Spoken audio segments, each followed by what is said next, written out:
বিশ্বকবি রবীন্দ্রনাথ ঠাকুর রচিত প্রশ্ন। ভগবান, তুমি যুগে যুগে দূত পাঠায়েছ বারে বারে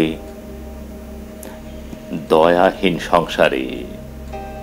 তারা বলে গেল ক্ষমা করো সবে, বলে গেল ভালোবাসো, অন্তর হতে বিদ্বেষ বিষ্ণাস। বরণীয় তারা, স্মরণীয় তারা, তবুও বাহির তারে। আজি তোর দিনে ফিরানু তাদের ব্যর্থ নমস্কারে। আমি যে দেখেছি গোপন হিংসা কপট রাত্রি ছায়ে হেনেছে নিঃসহায়ে। আমি যে দেখেছি প্রতিকারহীন শক্তের অপরাধে বিচারের বাণী নীরবে নিভৃতে কাঁদে।